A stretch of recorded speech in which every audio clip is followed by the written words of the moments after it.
खबर यूपी के मेरठ से है। काला जादू के लिए सौरभ का कटा सिर घर ले गया था साहिल। कमरे के अंदर दिखा खौफनाक मंजर। दरअसल साहिल शुक्ला अंधविश्वासी था, तंत्र मंत्र जादू टोना में विश्वास रखता था।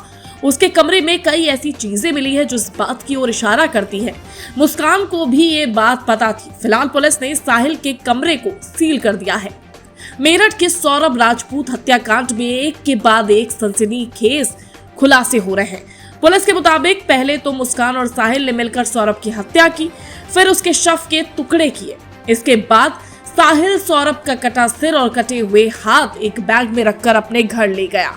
ऐसे में आशंका जताई जा रही है कि कहीं साहिल शुक्ला काला जादू के लिए तो कटा सिर अपने साथ नहीं ले गया था, क्योंकि साहिल अंधविश्वासी था, तंत्र मंत्र जादू टोना में विश्वास रखता था।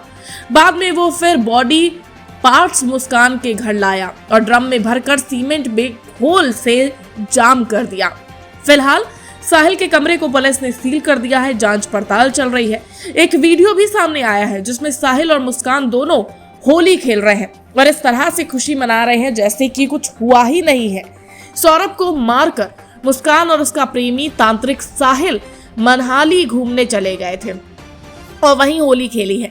अब वहीं दूसरी तरफ साहिल और मुस्कान दोनों मेरठ की जेल में बंद है।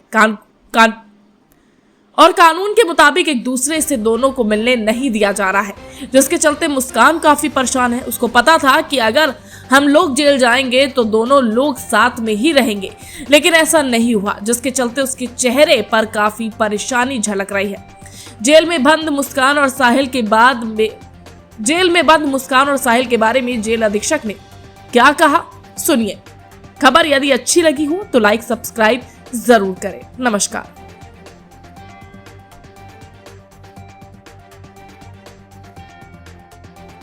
आए हैं प्रेमी, यानी कि जिन्होंने प्रेमिका ने अपने पति के साथ मिलकर तो अपने प्रेमी के साथ मिलकर पति की हत्या की। तो उसमें एक मुस्कान है और एक बच्ची और है दूसरा। क्या इन दोनों की खान को लेकर बात है, तो यहाँ पर किस तरह का व्यवहार?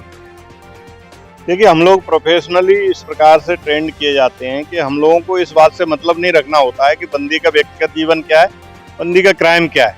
हमारा उद्देश्य ये है कि जब वो जेल में आ गया तो नियमित रूप से और बंदी जिस तरह रहते हैं, जिस तरह उनकी दिनचर्या चलती है, उस तरह से चले।